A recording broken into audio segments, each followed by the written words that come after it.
જન સુવિધા કેન્દ્રના નામે નકલનો વેપાર ચાલી રહ્યો છે। સુરતના કાપોદ્રામાંથી પકડાયું છે મોટું કૌભાંડ। મહત્વપૂર્ણ દસ્તાવેજો નકલી બનાવી આપતા હતા।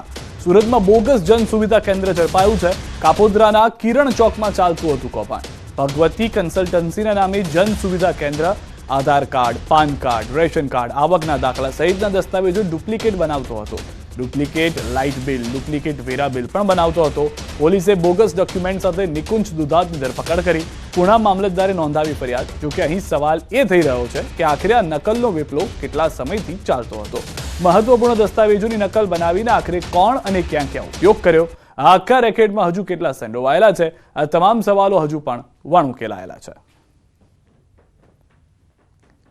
નકલી પનીર, નકલી ઘી બાદ સુરતમાં ઝડપાયું છે નકલી જન સુવિધા કેન્દ્ર। સુરતના કાપોદ્રા વિસ્તારમાં આવેલા ભગવતી સોસાયટીના નાકે આવેલા જરાનંદ કોમ્પ્લેક્સમાં ભગવતી કન્સલ્ટિંગના નામે જન સુવિધા કેન્દ્ર ચાલતું હતું। ત્યાં Aadhaar card, PAN card, ration card, આવકના દાખલા સહિતની તમામ વસ્તુ ડુપ્લિકેટ બનાવી આપવામાં આવતી। ખાસ કરીને લાઇટ બિલ અને ડુપ્લિકેટ વેરા બિલ પણ બનાવી આપવામાં આવતું હતું। જોકે આ સમગ્ર બાબત પુણા મામલતદારના ધ્યાનમાં આવતા તેમને સુરતની કાપોદ્રા પોલીસ સાથે રહીને દરોડા પાડ્યા હતા અને આ કન્સલ્ટિંગ એટલે કે કહી શકાય તેવું બોગસ ચાલતું જન સુવિધા કેન્દ્ર ચલાવતા નિકુંજ દુધાતની ધરપકડ કરી હતી, જેની પૂછપરછ શરૂ કરવામાં આવી હતી। જોકે આ મામલે મામલતદારની ફરિયાદના આધારે કાપોદ્રા પોલીસે ગુનો દાખલ કરી તપાસ શરૂ કરી છે। છેલ્લા કેટલાક સમયથી આ જન સુવિધા કેન્દ્ર ચાલતું હતું। અત્યાર સુધીમાં કેટલા નકલી દસ્તાવેજ બનાવવામાં આવ્યા છે, તમામ મુદ્દા પર પોલીસે હવે તપાસનો ધમધમાટ શરૂ કર્યો છે। ભરત બ્રહ્મભટ્ટ સાથે પટેલ। અમરેલીની શાંતાબા સિવિલ હોસ્પિટલ ફરી એક વખત વિવાદમાં આવી છે। અગાઉ થયેલ અંધાપા કાંડ બાદ હવે ઇન્જેક્શન કાંડ સામે આવતા ફરી હોસ્પિટલ વિવાદમાં સપડાઈ છે। મોડી રાત્રે 15 જેટલા દર્દીને ઇન્જેક્શન આપતા દર્દીઓને રિએક્શન આવતા હોબાળો મચ્યો હતો। કુલ 15 જેટલા દર્દીઓને રિએક્શન આવ્યું હતું, જેને લઈ દર્દીઓ તથા પરિવારજનો પણ રોષે ભરાયા હતા।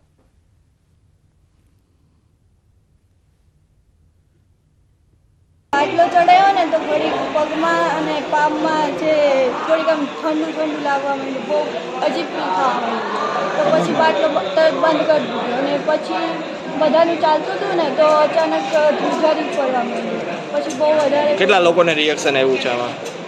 7-10 જણા તો આજે 3 ઇન્જેક્શન પડ્યો ને उसके बाद આનું હાલત ખરાબ થયો। ગઈકાલે ફિમેલ વોર્ડ નંબર 3માં જેમ અમારા સુપ્રિન્ટેન્ડન્ટ સાહેબે વાત કરી રીતે દર્દીઓને ઇન્જેક્શન અને બોટલ ચાલુ કર્યા પછી અડધો કલાક પોણો કલાકમાં એમને ફરિયાદ કરી કે ઠંડી ચડવીને એવું થયું અને 15 દર્દીને જે રિએક્શન આવ્યું પછી આપણે તરત જ બધાને સારવાર અટકાવી અને તરત રિએક્શન માટે જે સારવાર કરવાની હોય એ રિએક્શન માટે સારવાર કરી। તેમજ જેમને ઓબ્ઝર્વેશનની જરૂર હતી એમને ઓબ્ઝર્વેશનમાં આપણે શિફ્ટ કર્યા। તેમજ અમુક દર્દી કે જેમને જૂની જ મોટી બીમારી હતી જેમ કે કિડની ફેલિયર, હાર્ટ ફેલિયર અને બેડસોરવાળા, ઓલ્ડ એજવાળા એમને આપણે ઓબ્ઝર્વેશન માટે આઈસીયુમાં લીધા અને થોડોક ટાઈમમાં જ બધા દર્દીને સારવાર આપી। ત્યારથી એમને રિએક્શન માટે બી બધા આપણે હવે તપાસ કરીએ છીએ કે ભાઈ આમાં જે આપણે ઇન્જેક્શન છે, પાઇન્ટ છે, એમાં કંઈ નથી ને કોઈ સોર્સ, એ આપણે તપાસ કરશું। દવાઓ હતી એ કઈ દવાથી રિએક્શન આવ્યું, સામાન્ય પ્રકારનું રિએક્શન હતું પણ કઈ દવાથી આવ્યું એ પણ ટેસ્ટિંગ આજે આપણે કરાવીએ છીએ ફૂડ એન્ડ ડ્રગમાં।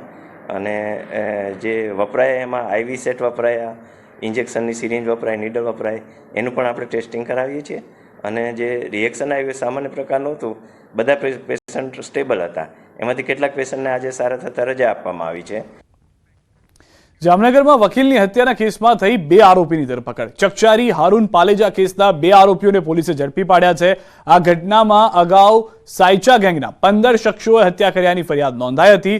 પોલીસ દ્વારા આ કેસને લઈને આગળની તપાસ હાથ ધરાઈ છે। હાલમાં જે જાણકારી છે તે પ્રમાણે સાયચા ગેંગનો મોટો હાથ હતો। 2 લોકોની ધરપકડ કરી લેવામાં આવી છે। જામનગરમાં વકીલની હત્યાના કેસમાં 2 આરોપીઓની ધરપકડ થઈ છે।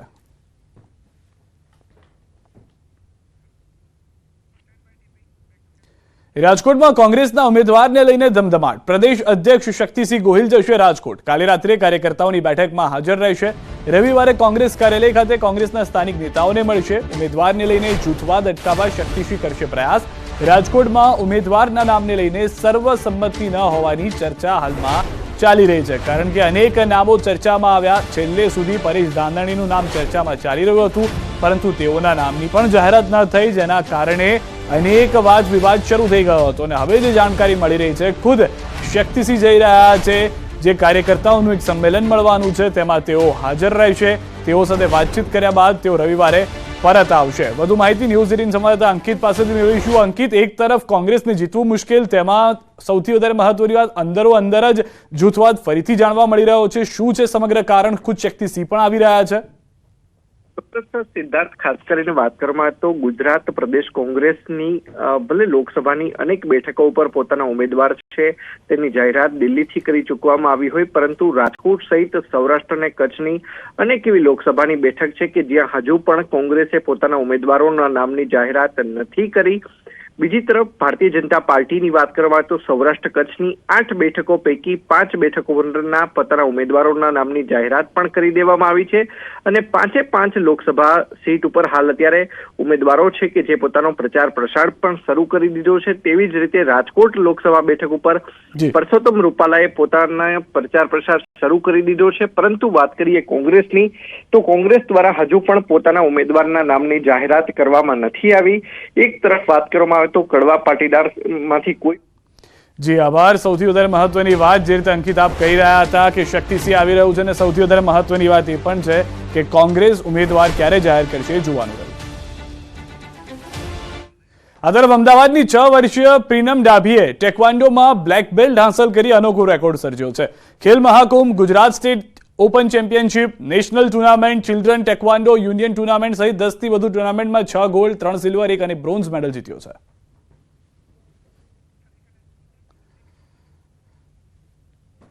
તો નાની અમથી દીકરીએ અનેક મેડલ પોતાના નામે કર્યા છે. ટેકવાન્ડો એવી ટેકનિક વાળી ખેલ રમત છે કે જેમાં પ્રેક્ટિસ અને સાથે સાથે ટેકનિકની પણ જરૂર છે.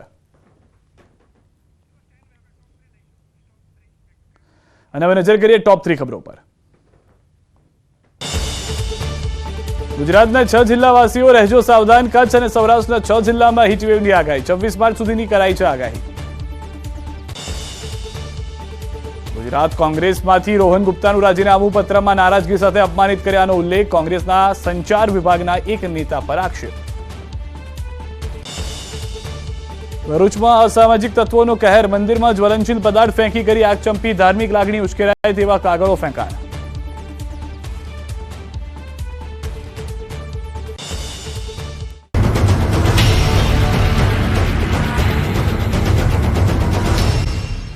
મુશ્કેલીઓની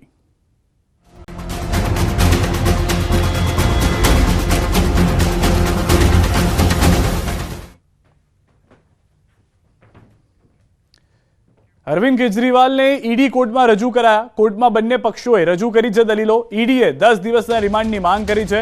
શરાબ ગોટાળા મામલે ઈડીએ કરી છે ધરપકડ. અરવિંદ કેજરીવાલને ઈડી કોર્ટમાં રજૂ કરાયા, જ્યાં કેજરીવાલના 10 દિવસના રિમાન્ડની માંગ કરવામાં આવી હોવાની જાણકારી છે. ગઈકાલ મોડી રાત્રે દિલ્હીના મુખ્યમંત્રી કેજરીવાલની થઈ હતી ધરપકડ. શરાબ ગોટાળા મામલે ઈડીએ કરી છે ધરપકડ. 2 કલાકની પૂછપરછ બાદ કેજરીવાલની ધરપકડ થઈ. અગાઉ કેજરીવાલે પોતાની વિરુદ્ધ દંડાત્મક કાર્યવાહી પર રોક માટે દિલ્હી હાઈકોર્ટના દ્વાર ખખડાવ્યા હતા. તો દ્રશ્યો પણ આપ જોઈ રહ્યા છો, જ્યારે તેઓને ઈડીની કોર્ટમાં લઈ જવામાં આવી રહ્યા હતા. ગઈકાલ રાતના તેઓને સૌથી પહેલા પૂછપરછ માટે તેમના ઘરે ટીમ પહોંચી હતી. 2 કલાક સુધી પૂછપરછ ચાલી. ત્યારબાદ તેઓની ધરપકડનો નિર્ણય કરવામાં આવ્યો. ધરપકડ બાદ આખી રાત તેઓ ઈડી ઓફિસમાં રહ્યા. હવે જે જાણકારી મળી રહી છે તે પ્રમાણે દિલ્હીના સીએમ અરવિંદ કેજરીવાલને ઈડી કોર્ટમાં રજૂ કરવામાં આવ્યા છે. 10 દિવસના રિમાન્ડની માંગણી કરવામાં આવી છે. હાલમાં બંને તરફથી રજૂઆત ચાલી રહી છે, બંને પક્ષની દલીલો ચાલી રહી છે. ઈડી કોર્ટ શું નિર્ણય આપે છે તેના પર સતત નજર રહેલી છે. ઈડી કોર્ટમાં શું કહ્યું? મુખ્ય ષડયંત્રકાર છે કેજરીવાલ. ઈડીએ આ કોર્ટમાં વાત કરી છે. કેજરીવાલની પૂછપરછ કરવી ખૂબ જ જરૂરી છે, કારણ કે મુખ્ય ષડયંત્રકાર તે છે.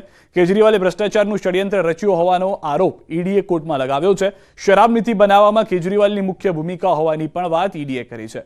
કેજરીવાલ પણ અનેક વખતની વાત તેમાં કરવામાં આવી. કેજરીવાલ ગોવા પંજાબની ચૂંટણીમાં ફંડિંગ માંગતા હોવાની પણ વાત કરવામાં આવી છે. ગોવા ચૂંટણીમાં રૂપિયાનો ઉપયોગ થયો હોવાની પણ વાત ઈડીએ કોર્ટમાં કરી છે. તો કોર્ટમાં રજૂ કરતી વખતે બોલ્યા કેજરીવાલ, મારું જીવન દેશ માટે સમર્પિત છે. ગઈકાલે કેજરીવાલની ઈડીએ કરી છે ધરપકડ. તો દ્રશ્યોમાં પણ આપ જોઈ રહ્યા છો, દ્રશ્યોમાં તેઓ બોલ્યા છે, હિન્દીમાં જે વાત કરી છે તેમાં તેઓનું કહેવું હતું કે મારું જીવન દેશ માટે સમર્પિત છે. જ્યારે તેઓને કોર્ટમાં રજૂ કરવામાં આવી રહ્યા હતા તે દરમિયાન મીડિયાનો પણ જમાવડો ત્યાં જોવા મળી રહ્યો હતો. મીડિયાને વાત કરતા કેજરીવાલે કહ્યું છે કે મારું જીવન દેશ માટે સમર્પિત છે. ગઈકાલે કેજરીવાલની ઈડીએ ધરપકડ કરી છે.